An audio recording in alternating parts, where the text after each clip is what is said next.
Yo, what's going on? It's the Real Hall of Fame D-Line, Tbkc, and all that other good, beautiful, wonderful shit. This one is pretty much very simple, you know? And it'll be a longer version of this, but we're going to keep it short. And I want a lot of y'all to think about this. Average plus average doesn't make great. You know what I mean? Bad plus great doesn't make great. Any of these scenarios that you put together where you're not trying to do good and good to equal great, or great plus good, it's not going to work.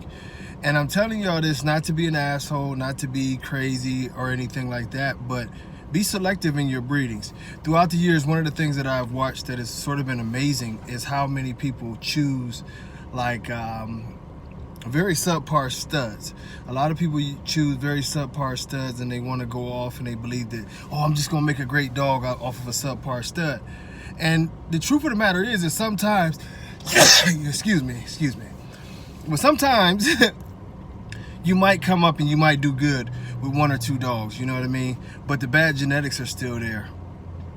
And in our community right now, it's funny because, you know, we go with a lot of hype dogs. We go with a lot of, you know, hey, I can't afford this right now, so I'm just going to find a lower price dog and I'm just going to accept this. And, oh, the bitch is not really that nice, but I'm going to breed her anyway.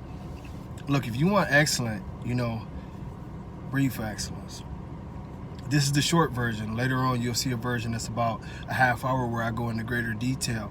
But understand, like, I'll speak on my own yard in this incident, and you know, maybe we'll even speak on like Pratt's yard. You know, where Pratt's, you look at his dogs, and Kamali was a great dog. Kamali comes off a thing, another great producer.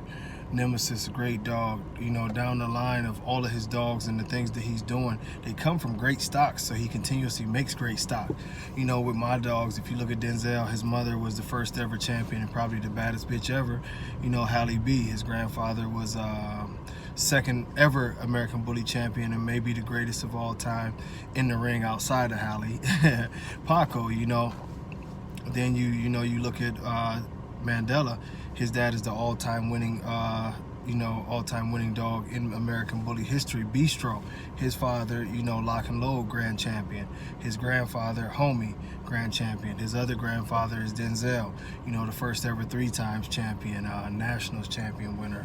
Halle would be his grandma. You know, you go back through this, and now you're seeing Mandela, you know, who had produced the litter, you know, that every dog champed out by the time they were 11 months, and some of them were multiple registry champions, including, you know, going in and winning an agility championship, you know, in the Abkc. And it's not an accident. You know, it's not accident. If you get great blood and you be patient enough and you reach out to do the things that you need to do to build a good program and stack those pedigrees, you'll have great dogs. It becomes automatic. That's what the term trust the blood becomes.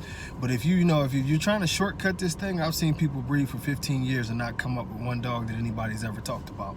And the reason, you know, that is in most cases isn't because they didn't advertise properly, but you're using average, so you're getting average dogs. If you want something special, you know, go after the special studs out there. Go after the dogs that they might not be the most popular dogs, but if you are going to find a stud, you know, make sure it's something special about this dog. When you find your females, make sure your female is at least a good female, or, you know, the best case scenario is there's something special about this bitch. We have to get in a situation where we're doing more something special and less hoping and dreaming that our dogs are going to be great. But y'all gonna see, I'm gonna put together a long video where I sort of explain better and better about the genetics and everything like that. And I'm hopefully that some of y'all heed to this advice and really reach out and find people who got quality dogs. And you know, if the stud fee is a little higher, trust me, it's easier for you to save up to a $2,500 or $3,000 stud fee than for you to pay a $1,000 stud fee on an average unproven stud and have a whole litter of average ass puppies. You know what I mean? I'd rather take my time, chip away, or try to make a pup back deal or something, but get something special.